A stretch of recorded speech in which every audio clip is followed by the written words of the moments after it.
Hello everyone, this is Sweet Lucky Girl Dulauta, and for today's video, ang ipapakita ko naman sa inyo mga Lucky Angels, tayo ay magluluto ng paborito ng lahat, ang special homemade kare-kare.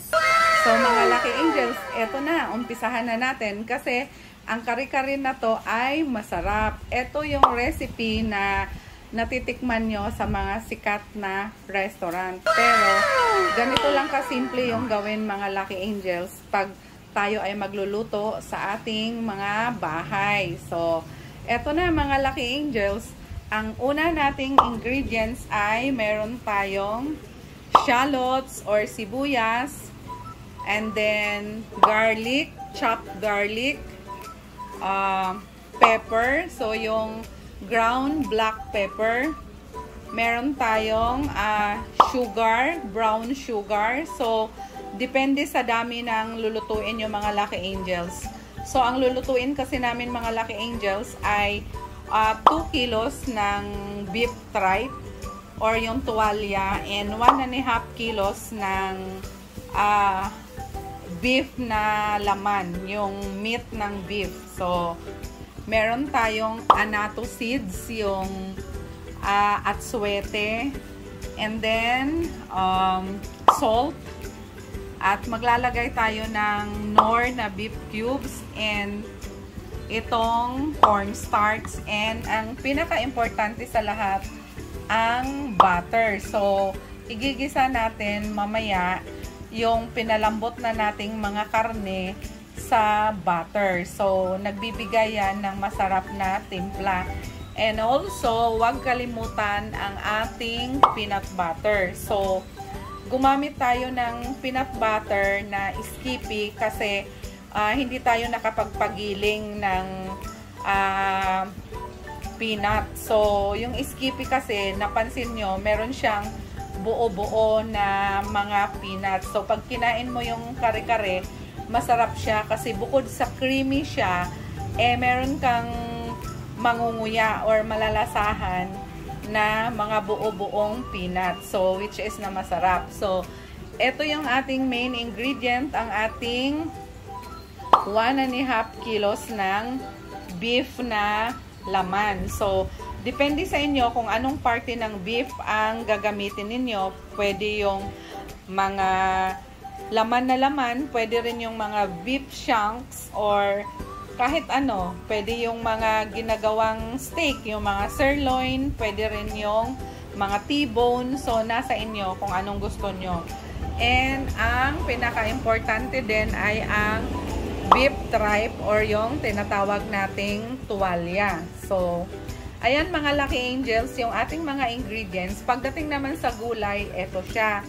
So, ang ginamit ko na lang na mga gulay ay kung ano lang yung meron tayo. So, hindi na kailangang maghanap pa tayo. Kung ano lang yung nasa refrigerator ko, yun lang ang ginamit ko. So, ito yung pechay, and ito yung string beans, yung sitaw, at saka yung Baguio pechay. So, yan mga Lucky Angels, yung ating mga gulay na ginamit. So, pwede naman kayong magdagdag ng talong, at pwede kayong maglagay ng puso ng saging. So, ito kasi dahil sa, sabi ko nga, homemade, hindi na ako naglagay ng talong. Kasi minsan yung talong kasi, nagtutubig. So, meron siyang, nagre-retain yung water doon sa talong. So, ito lang yung mga gulay na gagamitin natin mga Lucky Angels. So, here we go mga Lucky Angels. Ang una nating gagawin ay lilinisin natin yung ating beef tripe or yung tuwalya. Kasi para maging malinis siya Lucky Angels at wala siyang mga amoy o kung ano-ano pa man, kailangan natin siyang kuskusin ng asin. So, Ate Arlene, gawin mo na, lagyan mo na ng asin. Kuskusin mo doon sa, pwede rin dyan, kuskusin mo dyan yung beef tripe, yung ating tuwalya. So, ayan si Miss Babsy.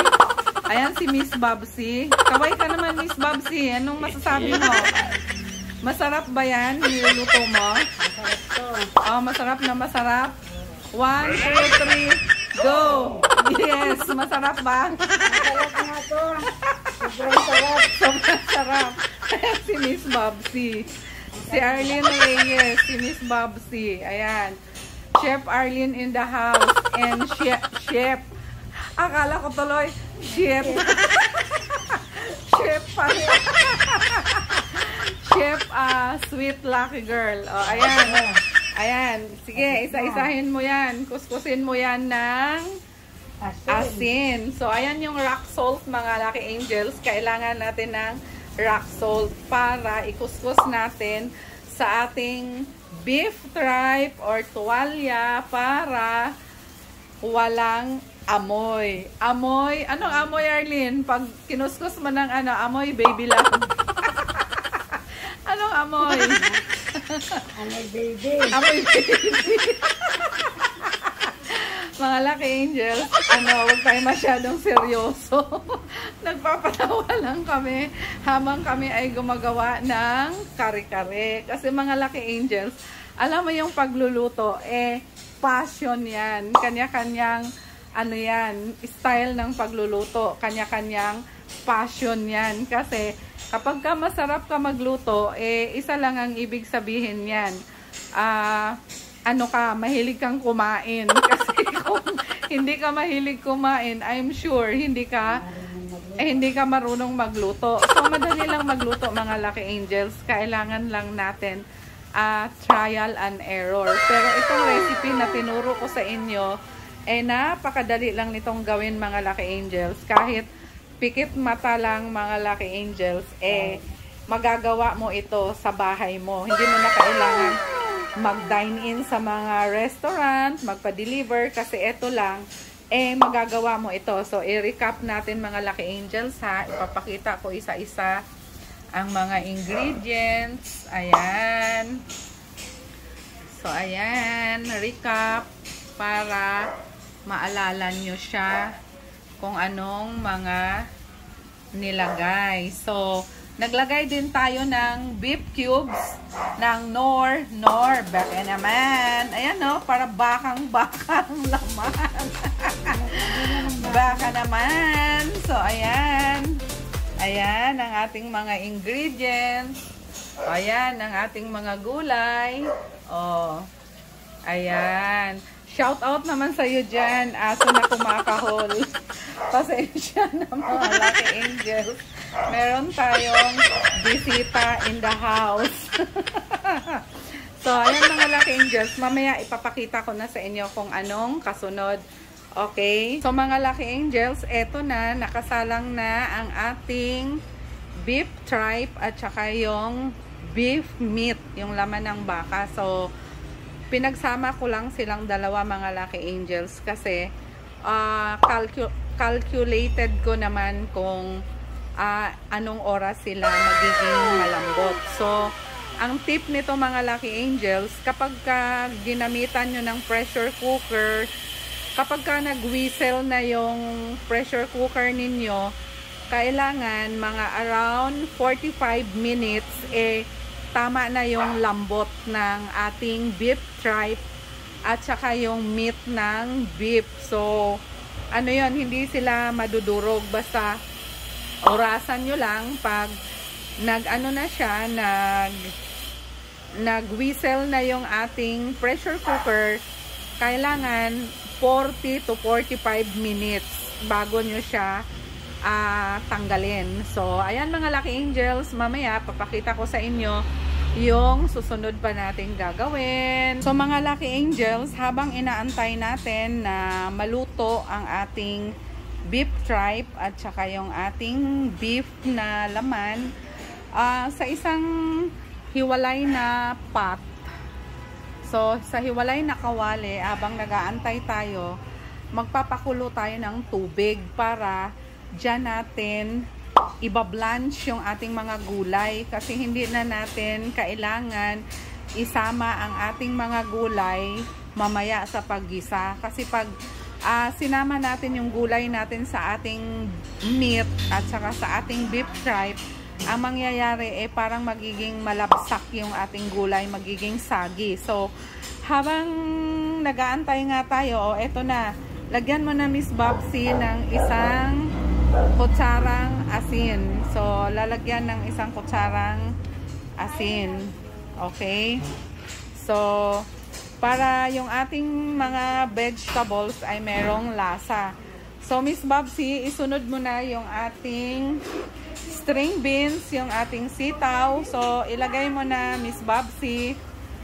So, yan, iba-blanch natin yung ating string beans. So, para pag sinerve natin yung ating kare-kare mga Lucky Angels ay ano siya, fresh na fresh tingnan yung ating vegetables at hindi siya sagi, hindi siya malabsak. So, ayan mga Lucky Angels, iba-blanch lang natin to dahil beans ito. So, siguro mga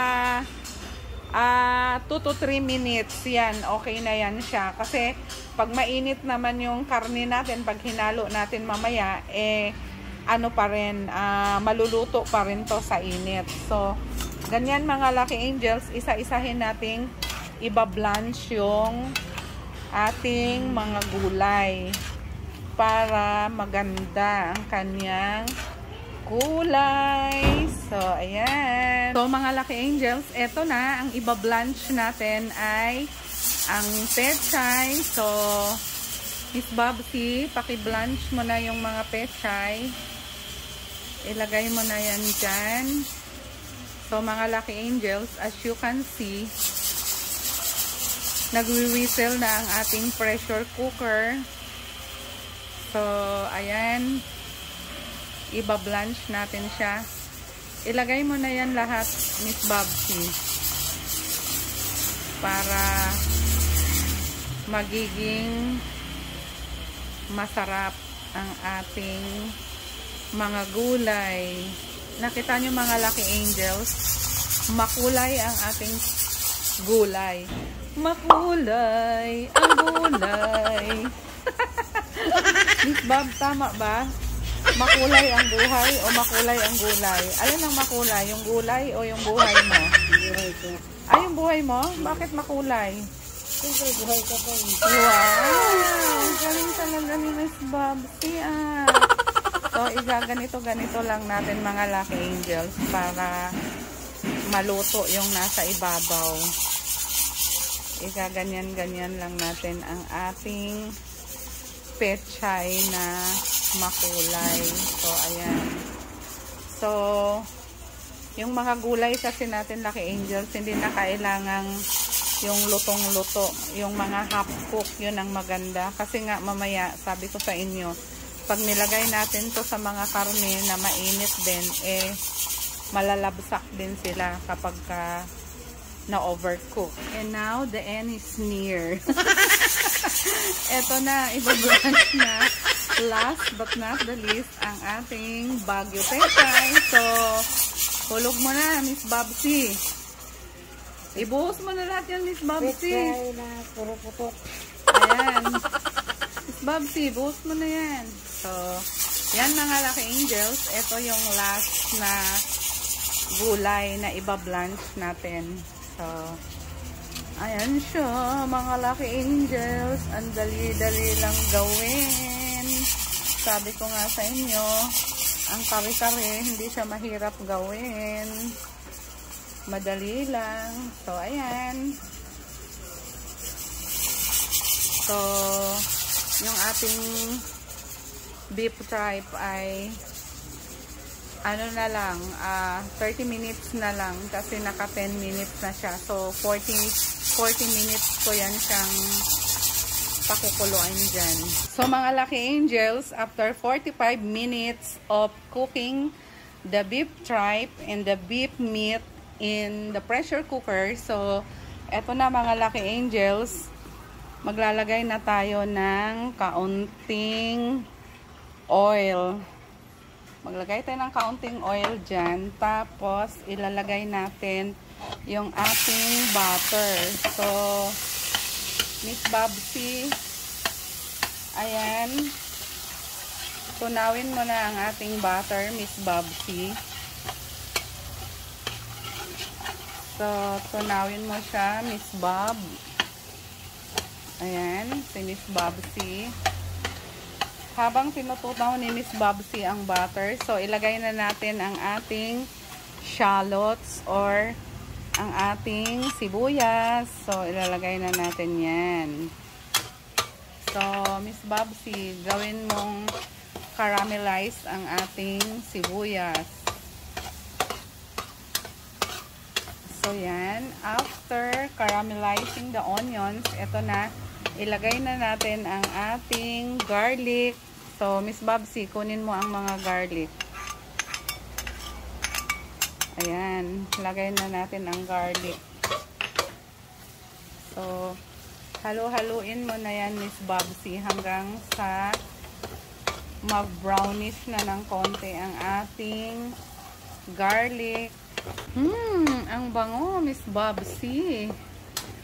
So, ayan, pinapa-brownish natin ang ating garlic. So, ayan.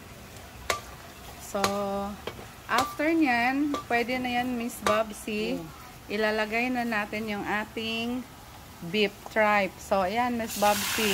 Nilagay na natin ang beef tripe. Ayan, hinahalo-halo na ni Miss Bobsy ang beef tripe. So, ayan mga Lucky Angels. Haluin mo Miss Bobsy. So, after that, mga Lucky Angels, ilalagay na natin yung ating beef, yung laman, yung meat ng beef. So, ilalagay na natin dyan.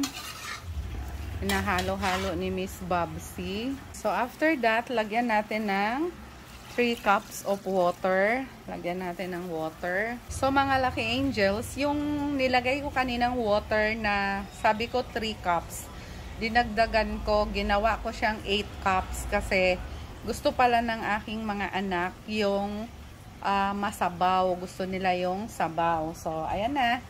Tama na ang daldal, Lucky Girl. Eto na siya. Ilalagay na natin ang beef cubes. Ayan, 2 beef cubes. Ilalagay na natin dyan. And yung ating ground black pepper. And yung ating asin. So, ayan, ilalagay na natin ang salt. At ang ating brown sugar. So, kayo na bahala mga Lucky Angels kasi titikman nyo naman ito kung okay na ba sa inyo ang lasa. So, Miss Bobsy, haluin mo siya. Chef Bobsy in the house, pakihalo. Yes. Asan ang pot holder mo, Miss Bobsy? Are you okay, Miss Bobsy? Ayos. Kaway naman dyan. Ayos. Masarap ba yung kari-kari mo? Ay, masarap to. Masarap yan? Sure ka? Sobrang sarap to. Ganun ba? Baka nakalimutan mo pangalan mo pag matikman mo. Makalimutan ang pangalan. O, sige. Ayan si Miss Bobsy. Ayan siya mga Lucky Angels. So, mga Lucky Angels, ilalagay na natin ngayon yung ating annatto seeds or yung ating atsuete. So, ayan ang ating atsuete. Ibinuhos na natin dyan. And also, mga Lucky Angels, para sumarap yung ating kare-kare, maglagay rin tayo ng kaunting Knorr seasoning. Ayan, eto. Knorr seasoning. Maglagay tayo ng kaunting Knorr seasoning para lang ma-highlight yung ating ano. So, Miss Bobsy, haluin mo na. So, ayan, hinahalo-halo ni Miss Bobsy ang ating kare-kare. So, mga Lucky Angels, ilalagay na natin yung ating Skippy na peanut butter. Ilalagay na natin dito. So, uubusin natin tong isang bote na to ng Skippy peanut butter. Kasi ito yung magbibigay ng flavor sa ating kare-kare, ang peanut butter. Mas maraming peanut butter, mas masarap siya. So, ayan mga Lucky Angels, inilagay na natin yung isang ilang grams ba to ng peanut butter. Hindi ko makita mga Lucky Angels. Wala akong salamin. Basta ganito siya kalaki, oh. Ayan siya. Ayan siya, mga Lucky Angels. Ilalagay natin yan lahat. Ayan siya. So, kunin natin lahat. Yung ating peanut butter. So, hahaluin na natin ito. So now mga Lucky Angels, ilalagay na natin ang ating corn starch para lumapot ang ating kare-kare. So Miss Bob, anuhin mo nga. Haluin mo, Miss Bob. Yes, ma'am. Ayan, mga Lucky Angels. Kung makikita nyo mga Lucky Angels, yung kulay ng ating kare-kare ay napakagandang kulay. Napaka-luscious ng kulay. So, sa kulay pa lang, panalo na. Nakita nyo yan? Hindi siya maputla at masarap ang kulay. Ayan. Lalo na ang kare-kare mismo. So, ayan mga Lucky Angels. Maya-maya, magpi-plating na tayo. So mga Lucky Angels, ito na ang ating homemade special kare-kare. Ping, ping, ping. So ayan mga Lucky Angels, nakita nyo naman, ang dali ko lang ginawa. Tapos, tingnan natin mga Lucky Angels, napaka-festive ng kanyang kulay dahil sa annatto seeds yung atswete. So maganda siyang tingnan at bukod sa lahat, masarap. So eto mga Lucky Angels, kukuha tayo ng laman. So yan, ipapakita natin yung consistency. Ayan, malambot siya. Yung laman ng beef ay malambot. So, ayan yung ating beef tripe. So, malambot rin siya mga Lucky Angels. So, ayan siya, oh. Pakita mo, Kenneth, na pag ginanon ko siya ay ayan na, nahihiwa kaagad siya. So, habang isi-serve natin to sa ating mga bisita or ating mga kasama sa bahay, mga pamilya natin, saka tayo maglalagay ng gulay para hindi malanta ang ating gulay. So, ang magandang partner dyan sa kare-kare, Miss Babsi, halika dito. Ano magandang partner sa kare-kare? Hindi kumpleto ang kare-kare kung walang bagoong. So, alika. So, ito mga Lucky Angels, kung gusto nyo ng bagoong bagnet, mag-comment below lang kayo at saka mag-message lang kayo sa akin sa aking FB page at saka sa aking TikTok, sa aking Messenger. Ilalagay ko ang link. So, mabibili nyo itong bagoong bagnet sa murang halaga lang at masarap siya. Lucky Angels, this is from Lucky Girls Kitchen. So, ayan siya, bagoong bagnet. Ito ang masarap. And also, meron din tayong mga gourmet tuyo, mga Lucky Angels. Yung gourmet tuyo na to, meron tayong classic and spicy. Mabibili nyo rin ito sa murang halaga lang. Basta mag-message lang kayo sa akin. So, yan mga Lucky Angels. Ito yung ating mga gourmet tuyo and bagoong bagnet. So, ayan mga Lucky Angels. So, tikman mo na. Sinong titikim? Mr. Historian. Nandito si Mr. Historian. Sarap. Lahat ng kare-kare. Kumusta naman Mr. Historian yung lambot ng baka? Tikman mo nga. Tama-tama lang. Pangit naman yung sobrang lambot. Okay lang to. Ganito lang. Masarap to. Isubo mo ang baka. Ang meat. Ang lasa ng baka, mukhang totoong-totoo. So, mga Lucky Angels, once again, this is Sweet Lucky Girl. Don't forget to like, subscribe, comment, and share, and click the notification bell so that you will be updated in my next vlog.